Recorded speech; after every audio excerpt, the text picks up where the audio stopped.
ದೂರನ್ನು ದಾಖಲು ಮಾಡಿ ಆ ದೂರನ್ನು ಗೌರ್ನರ್ ಮುಖಾಂತರವಾಗಿ ಕಳಿಸಿಕೊಟ್ಟು ಅವರನ್ನು ವಜಾ ಮಾಡಬೇಕು. ಶಾಸಕ ಸ್ಥಾನದ ಕೇವಲ ವಜಾ ಮಾಡೋದು ಮಾತ್ರ ಅಲ್ಲ, 6 ವರ್ಷಗಳ ಕಾಲ ಅವರನ್ನು ಅಮಾನತು ಮಾಡಬೇಕು ಅಂತ ಹೇಳಿ ಕಾಂಗ್ರೆಸ್ ಪಕ್ಷ ಇವತ್ತು ಒಕ್ಕೊರಲಿಂದ ಒತ್ತಾಯವನ್ನು ಮಾಡ್ತಾ ಇದೆ. ಅದಕ್ಕೋಸ್ಕರವಾಗಿ ಕೆಪಿಸಿಸಿಯ ಕಾರ್ಯಾಧ್ಯಕ್ಷರಾದಂತಹ ಸನ್ಮಾನ್ಯ ಜಿಸಿ ಚಂದ್ರಶೇಖರ್ ಅವರ ನೇತೃತ್ವದಲ್ಲಿ ಶಾಸಕರಾದಂತಹ ಯುಬಿ ವೆಂಕಟೇಶ್ ಅವರು, ನಾಗರಾಜ್ ಯಾದವ್ ಅವರು, 5 ಜಿಲ್ಲಾ ಕಾಂಗ್ರೆಸ್ ಸಮಿತಿಯ ಅಧ್ಯಕ್ಷರುಗಳು, ಕೆಪಿಸಿಸಿಯ ಪದಾಧಿಕಾರಿಗಳು, ಎಐಸಿಸಿ ಸೆಕ್ರೆಟರಿ ಅವರು ಎಲ್ಲರೂ ಕೂಡ ಇವತ್ತು 2 ಎಐಸಿಸಿ ಸೆಕ್ರೆಟರಿ ಕೂಡ ಇಲ್ಲಿದ್ದಾರೆ. ಎಲ್ಲರ ಆದಿಯಾಗಿ ಕೂಡ ಇವತ್ತು 3 ಜನ ಇದ್ದಾರೆ ಹೇಳ್ಬಿಟ್ಟು ಶಾಸಕರು. ಆದ್ರಿಂದ ಇವತ್ತು ಎಲ್ಲರೂ ಕೂಡ ಇವತ್ತು ಸಾಂಕೇತಿಕವಾಗಿ ಹೋರಾಟ ಮಾಡ್ತೀವಿ. ಇದು ಕೇವಲ ಇವತ್ತು ಪ್ರಾರಂಭ ಮಾತ್ರ. ಇನ್ನು ಅವರ ಮೇಲೆ ಆಕ್ಷನ್ ತೆಗೆದುಕೊಂಡು ಹೋದ್ರೆ ಇಡೀ ಜಿಲ್ಲೆಯಾದ್ಯಂತ ಕಾಂಗ್ರೆಸ್ ಪಕ್ಷ ಇವತ್ತು ಒಕ್ಕೊರಲ ಹೋರಾಟವನ್ನು ಮಾಡಲಿದೆ.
ಸಂಜಯ್ ಗಾಯಕ್ವಾಡ್ಗೆ, ಬಿಜೆಪಿ ಬೆಂಬಲಿತ ಶಾಸಕ ಸಂಜಯ್ ಗಾಯಕ್ವಾಡ್ಗೆ, ಬಿಜೆಪಿಗೆ ಸಂಜಯ್ ಗಾಯಕ್ವಾಡ್ಗೆ,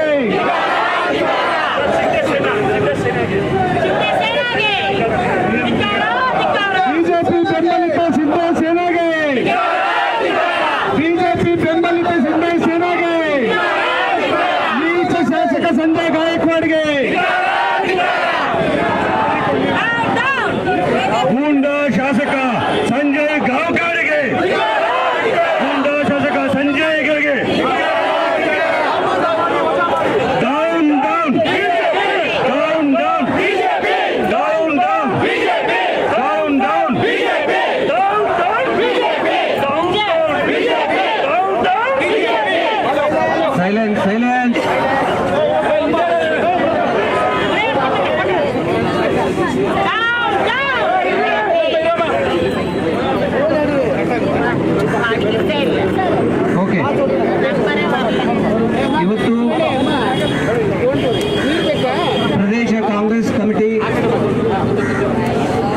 ಹೆಚ್ಚಿನ ಬೆಳವಣಿಗೆ ಇವತ್ತು ಏನು ಒಬ್ಬ ಗೂಂಡಾ ಶಾಸಕ, ಶಿವಸೇನೆ ಶಾಸಕ ಮಾತಾಡಿದ್ದಾನೆ, ಸಿಂಧೆ ಬಣದ ಶಾಸಕ, ಅದರ ವಿರುದ್ಧ ಇವತ್ತು ಕೆಪಿಸಿಸಿ ಇವತ್ತು ಪ್ರೊಟೆಸ್ಟ್ ಮಾಡ್ತಾ ಇದೆ. ಯಾವತ್ತೂ ಕೂಡ ಬಿಜೆಪಿ ಬೆಂಬಲಿತ ಪಕ್ಷಗಳು ಏನಿದ್ದಾವೆ, ಬಿಜೆಪಿ ಪಕ್ಷ ಇಡೀ ದೇಶದಲ್ಲಿ ಇಂಥವ್ರಿಗೆಲ್ಲ ಕುಮ್ಮಕ್ಕು ಕೊಟ್ಟು ಕಾಂಗ್ರೆಸ್ ಪಕ್ಷದ ನಾಯಕರುಗಳ ವಿರುದ್ಧ ಮಾತನಾಡುವಂಥ ಒಂದು ಚಿತಾವಣೆ ಮಾಡೋದು ಇದು ಸರ್ವೇ ಸಾಮಾನ್ಯ ಆಗೋಗಿದೆ. ಅದರಲ್ಲಿ ಈಗ ಮಾತಾಡಿರುವಂಥ ಒಬ್ಬ ಶಾಸಕ, ಯಾಕೆ ಅಂತ ಅಂದ್ರೆ ಒಬ್ಬ ಕ್ರಿಮಿನಲ್ ಹಿನ್ನೆಲೆಯಲ್ಲಿ ಇರುವಂಥ ಒಬ್ಬ ಶಾಸಕ, ಅವನು ಆಲ್ರೆಡಿ ಕ್ರಿಮಿನಲ್ ಶಾಸಕ. ಒಬ್ಬ ಕ್ರಿಮಿನಲ್ ಇಂದ ಏನ್ ತಾನೇ ಬಯಸಕ್ಕಾಗುತ್ತೆ ಹೇಳಿ ನೋಡೋಣ. ಅದರ ನಡೀತಾ ಇರೋದು ಕೂಡ ಸರ್ಕಾರ ಗುಂಡಾ ಸರ್ಕಾರ ಮಹಾರಾಷ್ಟ್ರದಲ್ಲಿ. ಆ ಒಂದು ಬೆಂಬಲಿತ ಗುಂಡಾ ಸರ್ಕಾರದಿಂದ ಇದಕ್ಕೆ ಸರ್ಕಾರದಲ್ಲಿ ಇರುವಂತ ಪ್ರತಿನಿಧಿಸಿರುವಂತ ಒಬ್ಬ ಶಾಸಕ ಇವತ್ತು ರಾಹುಲ್ ಗಾಂಧಿ ಅವ್ರ ಬಗ್ಗೆ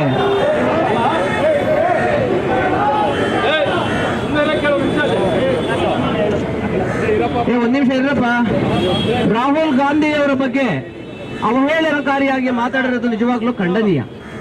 ಯಾಕೆ ಅಂತ ಅಂದ್ರೆ ರಾಹುಲ್ ಗಾಂಧಿ ಅವರ ಸ್ಟೇಟ್ಮೆಂಟ್ ಏನಿದೆ, ಆ ಸ್ಟೇಟ್ಮೆಂಟ್ ನ ಸಂಪೂರ್ಣವಾಗಿ ಅದನ್ನ ನೋಡ್ದಾನೆ ಅದನ್ನ ಹಿಂದೆ ಮುಂದೆ ಕಟ್ ಮಾಡಿ ಅದನ್ನ ಟ್ವಿಸ್ಟ್ ಮಾಡಿ ಇವತ್ತು ಇಡೀ ದೇಶದಲ್ಲಿ ಪ್ರಚೋದನೆಗೆ ಒಳಗಾಗೋ ರೀತಿಯಲ್ಲಿ ಒಂದು ಸ್ಟೇಟ್ಮೆಂಟ್ ನ ಕೊಟ್ಟು ಒಂದು ದೇಶದಲ್ಲಿ ಎಲ್ಲಾ ಜನಾಂಗಕ್ಕೆ ಇವತ್ತು SC STಗಳು ಇರ್ಬೋದು, ಆರ್ಥಿಕವಾಗಿ ಹಿಂದುಳಿದಿರುವಂತ ಒಂದು OBC ಇರ್ಬೋದು, ಎಲ್ಲರನ್ನು ಎತ್ತಿ ಕಟ್ಟುವಂತ ಒಂದು ಪರಿಸ್ಥಿತಿನ ನಿರ್ಮಾಣ ಅಂತ ಮಾಡುವಂತಕ್ಕೆ ಬಿಜೆಪಿ ಇವತ್ತು ಹೋಗಿದೆ. ಇವರು SC ST ಇರ್ಬೋದು, OBC ಇರ್ಬೋದು, ಇವರ ವಿರುದ್ಧ ಇರುವಂತ ಪಕ್ಷಗಳು ಇವೆಲ್ಲ ಕೂಡ. ಯಾಕೆ ಅಂತಂದ್ರೆ ಯಾವತ್ತೂ ಕೂಡ ರಿಸರ್ವೇಶನ್ ಪರ ಇದ್ದಂಥವ್ರು ಅಲ್ವೇ ಅಲ್ಲ ಬಿಜೆಪಿನವರು. ಕಾಂಗ್ರೆಸ್ ಪಕ್ಷನೇ ರಿಸರ್ವೇಶನ್ ತಂದಿರೋದು ದೇಶಕ್ಕೆ. ಅಂತದಲ್ಲಿ ಹೇಗ್ ತಾನೇ ಇವತ್ತು ಕಾಂಗ್ರೆಸ್ ಪಕ್ಷ ವಿರೋಧ ಮಾಡೋದಕ್ಕಾಗುತ್ತೆ ರಿಸರ್ವೇಶನ್? ಅಷ್ಟಕ್ಕೂ ರಾಹುಲ್ ಗಾಂಧಿ ಅವರು ಹೇಳಿರೋದೇನೋ ಅಲ್ಲಿ ಕೇಳಿದಂತ ಪ್ರಶ್ನೆಗೆ, ಎಲ್ಲಿಯ ತನಕ ನಮ್ಮ ದೇಶದಲ್ಲಿ ಸಮಾನತೆ ಬರಲ್ವೋ, ಆರ್ಥಿಕವಾಗಿ, ಸಾಮಾಜಿಕವಾಗಿ, ಶೈಕ್ಷಣಿಕವಾಗಿ ಎಲ್ಲ ಸಮಾನತೆ ಬರಲ್ವೋ ಎಲ್ಲ ಕಮ್ಯುನಿಟಿಗಳು, ಅಲ್ಲಿ ತನಕ ಈ ರಿಸರ್ವೇಶನ್ ನ ತೆಗೆಯೋ ಪ್ರಶ್ನೆ ಇಲ್ಲ ಅನ್ನೋ ಮಾತನ್ನ ಹೇಳಿರೋದನ್ನ ಆ ಕೊನೆಯ ವಿಚಾರಗಳನ್ನ ತೆಗೆದುಹಾಕಿ ಬರೀ ಅವರು ಹೇಳಿರುವಂತ ಮಧ್ಯದ ಭಾಗಗಳನ್ನ ತಗೊಂಡು ರಿಸರ್ವೇಶನ್ ಎಂಡ್ಸ್ ಅನ್ನೋ ತನಕ ಮಾತ್ರ ತಗೊಂಡು ಇವತ್ತು ಬಿಜೆಪಿ ತನ್ನ ಕಪಿಮುಷ್ಟಿನಲ್ಲಿ ಇರುವಂತ ಈ ಕೆಟ್ಟ ಪಕ್ಷಗಳ ಹುನ್ನಾರದಿಂದ ಇವತ್ತು ಇಡೀ ದೇಶದಲ್ಲಿ ಜನಗಳಲ್ಲಿ ಗೊಂದಲ ಸೃಷ್ಟಿ ಮಾಡುವಂತ ವಾತಾವರಣ ಸೃಷ್ಟಿ ಮಾಡ್ತಾ ಇದ್ದಾರೆ. ಇದು ಸತ್ಯಕ್ಕೆ ದೂರವಾದಂತ ಮಾತು. ರಾಹುಲ್ ಗಾಂಧಿ ಅವರು ಯಾವತ್ತೂ ಕೂಡ ಅದನ್ನ ಮಾತಾಡ್ಲಿಕ್ಕೆ ಸಾಧ್ಯವಿಲ್ಲ. ನಾನು ಒಂದು ಮಾತನ್ನ ಹೇಳೋದಕ್ಕೆ ನಾನು ಇಷ್ಟಪಡ್ತೀನಿ. ರಾಹುಲ್ ಗಾಂಧಿ ಅವರು ಇವತ್ತು ವಿರೋಧ ಪಕ್ಷದ ನಾಯಕರು. ಸಂವಿಧಾನಬದ್ಧವಾಗಿ ಯಾರು ಅಂಬೇಡ್ಕರ್ ಅವರು ಸಂವಿಧಾನನ ತಂದಿದ್ದಾರೆ, ಅದರ ಸಂವಿಧಾನದ ಆಧಾರವಾಗಿ ಇವತ್ತು ದೇಶದಲ್ಲಿ ಇವತ್ತು ಆಪೋಸಿಷನ್ ಲೀಡರ್ ಆಗಿ ಇವತ್ತು ಅಧಿಕಾರನ ವಹಿಸಿಕೊಂಡು ಇವತ್ತು ಇಡೀ ರಾಜ್ಯದ, ಇಡೀ ದೇಶದ ಕೂವಾಗಿ ಇವತ್ತಿದ್ದಾರೆ. ಆದರೆ ಇದನ್ನ ಸಹಿಸಿಕೊಳ್ಳಕ್ಕೆ ಆಗದೇನೆ ಇರುವಂತ ಬಿಜೆಪಿ ಅವ್ರನ್ನ ಹತ್ತಿಕ್ಬೇಕು ಅಂತ ಕಳೆದ 10 ವರ್ಷಗಳಿಂದ ಇವತ್ತು ಸೋಷಿಯಲ್ ಮೀಡಿಯಾದಲ್ಲಿ ಇರ್ಬೋದು ಅವ್ರನ್ನ ತೇಜೋವಧೆ ಮಾಡ್ಕೊಳ್ಳೋ ಮುಖಾಂತರ ರಾಜೀವ್ ಗಾಂಧಿ ಅವರ ವಾಯ್ಸ್ ನ ಹತ್ತಿಕ್ಕಕ್ಕೆ ಪ್ರಯತ್ನ ಪಟ್ಟರು. ಆದ್ರೆ ಅದು ಸಾಧ್ಯವಾಗಲಿಲ್ಲ. ಆದ್ರೆ ಜನ ಇವತ್ತು ಆದೇಶ ಮಾಡಿ ಇವತ್ತು ಬಿಜೆಪಿಗೆ 240 ಸ್ಥಾನ ಕೊಡೋದ್ರ ಮುಖಾಂತರ ಇವತ್ತು ಮೋದಿಗೆ ಮುಖಭಂಗ ಮಾಡಿ ದೇಶದಲ್ಲಿ ಇವತ್ತು ಮೋದಿಗೆ ಬೆಂಬಲ ಇಲ್ಲ ಅನ್ನೋದನ್ನ ತೋರಿಸಿದ್ರಿಂದ ಅದನ್ನ ತಡ್ಕೊಳ್ಳಕ್ಕಾಗ್ತಾನೆ ಇವತ್ತು ರಾಹುಲ್ ಗಾಂಧಿ ಅವ್ರ ಬಗ್ಗೆ ಈ ತರ ಮಾತಾಡ್ತಾ ಇರೋದು ನಿಜವಾಗ್ಲೂ ಅವ್ರಿಗೆ ಶೋಭೆ ತರುವಂತದ್ದಲ್ಲ. ಅವ್ರಿಗೆ ಏನಾದ್ರೂ ಮಾರಲ್ ರೈಟ್ಸ್ ಅನ್ನೋದಿದ್ರೆ, ಮಾರಲಿ ಅವ್ರಿಗೆ ಏನಾದ್ರೂ ಒಂದು ನೈತಿಕತೆ ಅನ್ನೋದಿದ್ರೆ ಇವತ್ತು ಆ ಶಾಸಕನ ಇವತ್ತು ಅರೆಸ್ಟ್ ಮಾಡಬೇಕು, ಅವನ ಶಾಸಕ ಸ್ಥಾನದಿಂದ ಉಚ್ಚಾಟನೆ ಮಾಡಬೇಕು. ನಾವು ಈಗಾಗಲೇ ನಿರ್ಧಾರ ಮಾಡಿದ್ದೀವಿ. ನಾವು ಲೀಗಲ್ ಸೆಲ್ನವರೆಲ್ಲ ಹೋಗಿ ಕಂಪ್ಲೇಂಟ್ ಕೊಡ್ತಾ ಇದ್ದೀವಿ, ಪೊಲೀಸ್ ಸ್ಟೇಷನ್ಗೆ ಕಂಪ್ಲೇಂಟ್ ಕೊಟ್ಟು ಮತ್ತೆ ಕೋರ್ಟ್ಗೂ ಕೂಡ ಹೋಗಿ ಕೇಸ್ ಹಾಕ್ತೀವಿ ಅವ್ರ ಮೇಲೆ. ಅವ್ರನ್ನ ಬಿಡೋ ಪ್ರಶ್ನೆನೇ ಇಲ್ಲ. ಇವತ್ತು ನೀವು ನೋಡಿರ್ಬೋದು ಬಿಜೆಪಿನಲ್ಲಿ ಪ್ರಹ್ಲಾದ್ ಜೋಶಿ ಅಂತ ಒಬ್ಬ ಲೀಡರು, ಆ ಒಂದು ಲೀಡರ್ಶಿಪ್ಗೆ ಬೆಲೆ ಕೊಡೋದನ್ನೇ, ಆ ಒಂದು ಘನತೆಗೆ ತಕ್ಕಂತೆ ಮಾತನಾಡ್ದಾನೆ, ಒಬ್ಬ ಆರ್ಡಿನರಿ ಒಬ್ಬ ಸ್ಟ್ರೀಟ್ ಪೊಲಿಟಿಷಿಯನ್ ತರ ಮಾತಾಡಿಕೊಂಡು ಇವತ್ತು ಮುನಿರತ್ನಂ ಇವತ್ತು ಮಾತಾಡಿರುವಂತ ಒಬ್ಬ ಶಾಸಕ, ಬಿಜೆಪಿ ಶಾಸಕ, ದಲಿತರ ಬಗ್ಗೆ ಅವಹೇಳನಕಾರಿಯಾಗಿ ಮಾತನಾಡಿ, ಒಕ್ಕಲಿಗರ ಬಗ್ಗೆ ಅವಹೇಳನಕಾರಿಯಾಗಿ ಮಾತನಾಡಿ, ಅದರ ಜೊತೆಗೆ ಮಹಿಳೆಯರ ಬಗ್ಗೆ ಮಾತಾಡಿರುವಂತದನ್ನ ಸಮರ್ಥಿಸ್ಕೊಳ್ಳುವಂತ ಹೀನಾಯ ಪರಿಸ್ಥಿತಿಗೆ ಇವತ್ತು ಪ್ರಹ್ಲಾದ್ ಜೋಶಿ ಬಂದಿದ್ದಾರೆ ಅಂದ್ರೆ ಅವರ ನೈತಿಕತೆ ಎಷ್ಟರ ಮಟ್ಟಿಗೆ ಅಡಗೋಗಿದೆ ಅನ್ನೋದು ನಿಮ್ಗೆ ಅರ್ಥ ಆಗ್ಬೇಕು. ಇವತ್ತು ಎಲ್ಲ ಗುಂಡಾಗಳು, ಬಿಜೆಪಿನಲ್ಲಿರೋ ಗುಂಡಾಗಳು ಇವತ್ತು ದಿವಸ ಕೋಮುವಾದನ ಸೃಷ್ಟಿಸಿ ರಾಜ್ಯದಲ್ಲಿ ಇವತ್ತು ದಿವಸ ನೆಮ್ಮದಿ ಇಲ್ಲದೆ ಇರೋ ವಾತಾವರಣ ಸೃಷ್ಟಿ ಮಾಡ್ತಾ ಇದ್ದಾರೆ. ಅವರ ಭಾಷಣಗಳು ಪ್ರತಿ ಒಂದು ವಾಕ್ಯದಲ್ಲೂ ತಾಲಿಬಾನಿ, ಪಾಕಿಸ್ತಾನ ಅನ್ನೋ ಪದಗಳು ಬಿಟ್ರೆ ಅವ್ರಿಗೆ ಯಾವುದೇ ದೇವರ ಮಂತ್ರಗಳಾಗ್ಲಿ ಅಥವಾ ನಾವು ಅನ್ಕೊಂಡಿರುವಂತ ನಮ್ಮ ಪರಂಪರೆಯ ಮಂತ್ರಗಳಾಗ್ಲಿ ಅವರಲ್ಲಿಲ್ಲ, ಅಂಬೇಡ್ಕರ್ದಿಲ್ಲ. ಅವ್ರದ್ದೇ ಆದಂತ ಒಂದು ಕಾನೂನು, ಅವರ ಅವರು ಅಂಬೇಡ್ಕರ್ ಕಾನೂನನ್ನ ಪರಿಪಾಲನೆ ಮಾಡ್ತಾ ಇಲ್ಲ. ಅವ್ರು ಮಾಡ್ತಾ ಇರೋದು ಬಿಜೆಪಿ ಕಾನೂನು, ಅದು ಅಮಿತ್ ಶಾ ಕಾನೂನು ಮತ್ತೆ ಮೋದಿ ಕಾನೂನನ್ನ ಪರಿಪಾಲನೆ ಮಾಡೋದ್ರ ಮುಖಾಂತರ ದೇಶದಲ್ಲಿ ಅಲ್ಲೋಲ ಕಲ್ಲೋಲ ಎಬ್ಬರಿಸುವಂತ ಪರಿಸ್ಥಿತಿ ನಿರ್ಮಾಣ ಮಾಡಿದ್ದಾರೆ. ಪ್ರಹ್ಲಾದ್ ಜೋಶಿಗೆ ನಾನು ನೇರವಾಗಿ ಕೇಳ್ತೀನಿ, ನಿಮ್ಗೆ ನೈತಿಕತೆ ಇದ್ರೆ, ದಲಿತರ ಬಗ್ಗೆ ಕಾಳಜಿ ಇದ್ರೆ, ಹೆಣ್ಮಕ್ಳ ಬಗ್ಗೆ ಕಾಳಜಿ ಇದ್ರೆ ಆ ಶಾಸಕನ ಉಚ್ಚಾಟನೆ ಮಾಡಿ ಅಂತ ಸ್ಟೇಟ್ಮೆಂಟ್ ಕೊಡ್ದೇನೆ ಆತುರದ ನಿರ್ಧಾರ ಅಂತ ಹೇಳ್ತಿರಲ್ಲ, ನಿಮ್ಗೆ ನಾಚಿಕೆ ಆಗಲ್ವಾ ಪ್ರಹ್ಲಾದ್ ಜೋಶಿ ಅವರೇ? ಯಾವ ದೃಷ್ಟಿಲ್ಲ ನೀವು ಹೇಳ್ತೀರಾ? ನೀವು ಕರ್ನಾಟಕದಲ್ಲಿ ಇರಲಿಕ್ಕೆ ಅನಾಲಾಯಕ ಮನುಷ್ಯ. ನೀವು ಹಿಂದಿನಿಂದಲೂ ಕೂಡ ಕರ್ನಾಟಕದ ಕನ್ನಡಿಗರ ಬಗ್ಗೆ ಅವಹೇಳನಕಾರಿಯಾಗಿ ಮಾತನಾಡ್ಕೊಂಡು ಬಂದಂತವ್ರು. ಕರ್ನಾಟಕದ ಯಾವುದೇ ಒಂದು ಪ್ರಾಜೆಕ್ಟ್ಗೆ ಸಹಾಯ ಇವತ್ತು ನಂಗೆ ಮಾಡಿಲ್ಲ. ಅದರಿಂದ ನೀವು ಕರ್ನಾಟಕದ ವಿರೋಧಿ ಪ್ರಹ್ಲಾದ್ ಜೋಶಿ ಅವರು. ನಿಮ್ಗೆ ಏನಾದ್ರೂ ನೈತಿಕತೆ ಅಂತಿದ್ರೆ ಬಿಜೆಪಿನವ್ರಿಗೆ ಆ ಶಾಸಕರ ವಿರುದ್ಧ ಕ್ರಮ ಕೈಗೊಳ್ಳಿ ನೋಡೋಣ. ದಲಿತರ ಬಗ್ಗೆ ನಿಮ್ಗೆ ಕಾಳಜಿ ಇಲ್ವಾ? ಯಾರು ಬೇಕಾದ್ರೂ ಏನಾದ್ರೂ ಮಾತಾಡ್ಬೋದು ದಲಿತರ ಬಗ್ಗೆ? ಇವತ್ತು ನಿಮಗೆ ಮತ ನೀಡಿಲ್ವಾ ದಲಿತರು?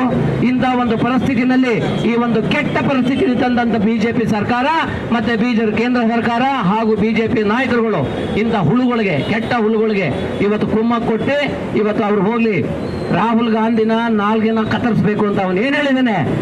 ರಾಹುಲ್ ಗಾಂಧಿ ಇದನ್ನ ನಾಲ್ಗೆ ಕತ್ತರಿಸೋದು ಹೋಗ್ಲಿ, ರಾಹುಲ್ ಗಾಂಧಿಯ ಒಂದು ಕೂದಲು ಕೂಡ ಕೀಳೋದಕ್ಕೆ ಅವ್ರ ಯೋಗ್ಯತೆ ಇಲ್ಲ. ನಾನು ಇದನ್ನ ಚಾಲೆಂಜ್ ಮಾಡಿ ಕರ್ನಾಟಕ ಪ್ರದೇಶ ಕಾಂಗ್ರೆಸ್ ಕಮಿಟಿಯಿಂದ ಹೇಳ್ತಾ ಇದ್ದೀನಿ. ಯಾಕೆಂತಂದ್ರೆ ನಾವು ಸಂಪೂರ್ಣವಾಗಿ ಇವತ್ತು ರಾಹುಲ್ ಗಾಂಧಿ ಅವ್ರ ಜೊತೆ ನಿಂತಿದ್ದೀವಿ. ಯಾವತ್ತೂ ಕೂಡ ರಾಹುಲ್ ಗಾಂಧಿ ಅವ್ರನ್ನ ಯಾವತ್ತೂ ಏನು ಮಾಡೋಕ್ಕಾಗಲ್ಲ. ನಮ್ಮ ದೇಶದ ಸಂವಿಧಾನ ಅಷ್ಟೊಂದು ಸ್ಟ್ರಾಂಗ್ ಆಗಿದೆ ಅಂತ ಹೇಳ್ತಾ ಈ ಪ್ರೊಟೆಸ್ಟ್ ನಲ್ಲಿ ಇವತ್ತೊಂದು ಸಂದೇಶನ ನಾವು ಕಳಿಸ್ತಾ ಇದ್ದೀವಿ ಇಡೀ ರಾಷ್ಟ್ರಕ್ಕೆ, ಮತ್ತೆ ಇದಕ್ಕೆ ಮಹಾರಾಷ್ಟ್ರ ಸರ್ಕಾರಕ್ಕೆ ಒಂದು ಸಂದೇಶ ಕಳಿಸ್ತಾ ಇದ್ದೀವಿ. ಇದು ಸಾಂಕೇತಿಕವಾಗಿ ಮಾಡ್ತಾ ಇರುವಂತಹ ಒಂದು ಪ್ರೊಟೆಸ್ಟ್. ಮುಂದಿನ ದಿನಗಳಲ್ಲಿ ಇದು ತೀವ್ರಗತಿಯಲ್ಲಿ ಮಾಡಿ ಆ ಶಾಸಕನ ರಾಜೀನಾಮೆ ಕೊಡಬೇಕು, ಇಲ್ಲ ಅಂತಂದ್ರೆ ವಜಾ ಮಾಡಬೇಕು, ಇಲ್ಲ ಅರೆಸ್ಟ್ ಮಾಡಬೇಕು ಅವನ್ನ. ಈ ತರ ಒಂದು ಕೆಟ್ಟದಾಗಿ ಒಬ್ಬ ಅಪೋಸಿಷನ್ ಲೀಡರ್ ಬಗ್ಗೆ ಮಾತನಾಡೋದು ನಿಜವಾಗ್ಲೂ ಕೂಡ ಸಮಂಜಸ ಅಲ್ಲ ಅಂತ ಹೇಳಿ ನಾನು ಮಾತು ಮುಗಿಸ್ತೀನಿ. ನಮಸ್ಕಾರ. ಜೈ ಹಿಂದ್, ಜೈ ಕರ್ನಾಟಕ, ಜೈ ಕಾಂಗ್ರೆಸ್.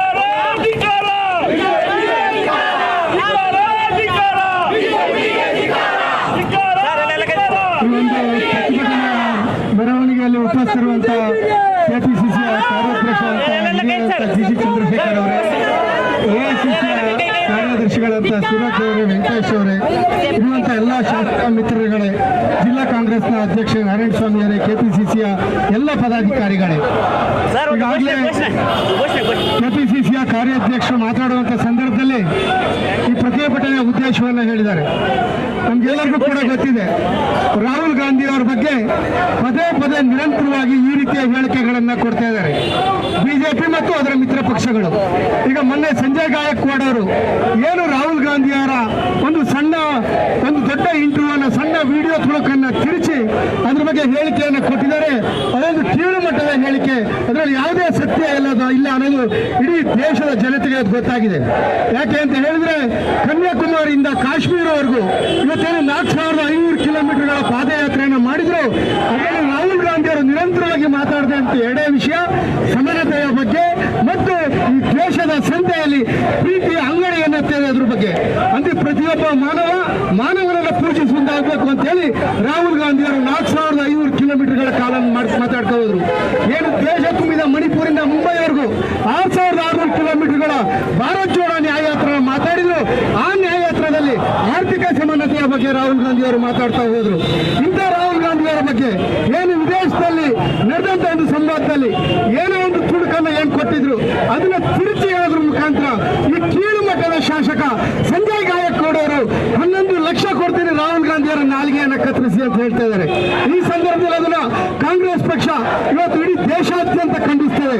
ಬರೀ ಕಾಂಗ್ರೆಸ್ ಪಕ್ಷ ಅಲ್ಲ, ಇವತ್ತು ರಾಹುಲ್ ಗಾಂಧಿ ಯಾರ ಪರವಾಗಿ ನಿಂತಿದ್ದಾರೆ, ಸಂವಿಧಾನ ಪರವಾಗಿ ಯಾವ ರೀತಿ ರಾಹುಲ್ ಗಾಂಧಿ ಅವರು ನಿಂತಿದ್ದಾರೆ. ಸಂವಿಧಾನದ ರಚನಾ ಸಮಿತಿಗಳಲ್ಲಿ, ಸಭೆ ಸಮಿತಿಗಳಲ್ಲಿ ಏನು ಅಂಬೇಡ್ಕರ್ ಅವರ ಆಶಯ ಇತ್ತು, ಆ ಅಂಬೇಡ್ಕರ್ ಅವರ ಆಶಯದ ಪರವಾಗಿ ರಾಹುಲ್ ಗಾಂಧಿ ಅವರು ನಿಂತಿದ್ದಾರೆ. ಪೂರಾ ದೇಶದಲ್ಲಿ ಇವತ್ತು ಎಲ್ಲ ಸಂಘಟನೆಗಳು ಇವತ್ತು ರಾಹುಲ್ ಗಾಂಧಿ ಅವರ ಪರವಾಗಿ ನಿಂತಿದ್ದಾರೆ. ಇವತ್ತು ರಾಹುಲ್ ಗಾಂಧಿ ಅವರು ಹೇಳುವಂತ ಉದ್ದೇಶ ಏನಿತ್ತು, ಸಂವಿಧಾನದ ರಚನಾ ಸಮಿತಿಯನ್ನು ಓದಿದ್ರೆ ಇವರು ಕೀಳು ಮಟ್ಟದ ರಾಜಕಾರಣಿಗಳಿಗೆ ಗೊತ್ತಾಗುತ್ತೆ. ಇವರು ಏನು ಇವತ್ತು ಮನುವಾದಿಗಳು, ಇವತ್ತು ಬಿಜೆಪಿಯವರು, RSS ಅವರು ಮತ್ತು ಅವರ ಮಿತ್ರ ಪಕ್ಷಗಳು, ಇವರು ಯಾವತ್ತಿದ್ರು ಇವತ್ತು ಸಂವಿಧಾನ ವಿರೋಧಿಗಳು. ಇವತ್ತು ಮನುಸ್ಮೃತಿಯನ್ನು ಪಾಲಿಸುವಂತವರು. ಇವತ್ತು 100 ವರ್ಷಗಳಾಯಿತು RSS ಆಗಿ. ಇವತ್ತು 8 ಜನ ಸರಸಂಘ ಚಾಲಕರುಗಳಿದ್ದಾರೆ, ಮೋಹನ್ ಭಗವತ್ ಸೇರಿ ಒಬ್ಬರು ದಲಿತರನ್ನ ಇವತ್ತು ಅವರು ಆಯ್ಕೆಯನ್ನು ಮಾಡಿದ್ದಾರೆ. ಇವತ್ತು ನಮ್ಮ ರಾಷ್ಟ್ರದ ನಾಯಕರು ಏನಿದ್ದಾರೆ, ಮಲ್ಲಿಕಾರ್ಜುನ್ ಖರ್ಗೆ ಸಾಹೇಬರು ಇವತ್ತು ಕೆಳಮಟ್ಟದಿಂದ ಇವತ್ತು ರಾಷ್ಟ್ರಾಧ್ಯಕ್ಷ ಕೆಲಸ ಮಾಡ್ತಿದ್ದಾರೆ. ಈ ರೀತಿಯ ಉದಾಹರಣೆಗಳು ಕಾಂಗ್ರೆಸ್ ಪಕ್ಷದಲ್ಲಿ ಇವತ್ತು ಸಾವಿರಾರಿದೆ.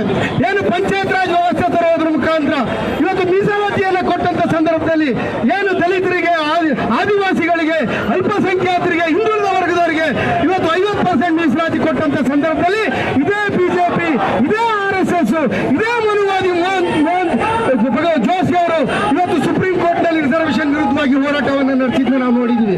ಇವತ್ತೇನು ಕೆಳವರ್ಗದವರಿಗೆ ಇವತ್ತು ಭೂಮಿ ಇಲ್ಲದವರಿಗೆ ಭೂಮಿ ಕೊಡುವಂತ ಕೆಲಸ ಕಾಂಗ್ರೆಸ್ ಪಕ್ಷ ಮಾಡಿದೆ.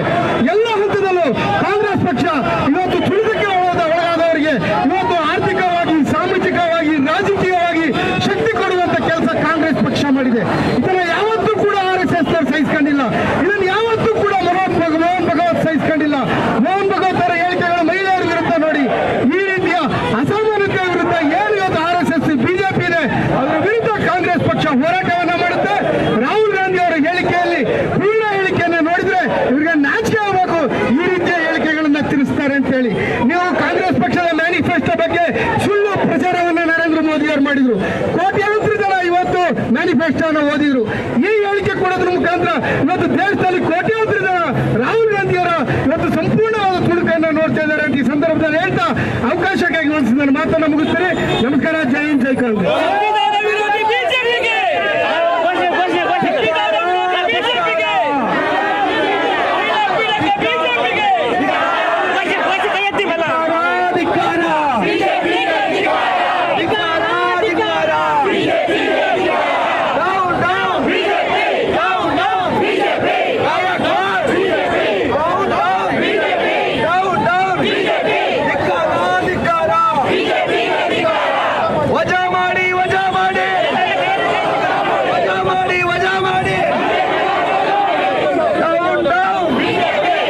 ಎಲ್ರಿಗೂ ಧನ್ಯವಾದಗಳು. Thank you so much. ಸರ್ಕಾರಕ್ಕೆ, ಕೇಂದ್ರ ಸರ್ಕಾರಕ್ಕೆ, ಜಾತಿವಾದಿ ನರೇಂದ್ರ ಮೋದಿಗೆ, ಜಾತಿವಾದಿ ಬಿಜೆಪಿಗೆ, ಜಾತಿವಾದಿ ಬಿಜೆಪಿ ಸರ್ಕಾರಕ್ಕೆ, ಕೇಂದ್ರ ಸರ್ಕಾರಕ್ಕೆ, ಜಾತಿವಾದಿ ನಾಯಕರಿಗೆ, ನರೇಂದ್ರ ಮೋದಿ ಸರ್ಕಾರಕ್ಕೆ, ಜಾತಿವಾದಿ ಮೋದಿ ಸರ್ಕಾರಕ್ಕೆ,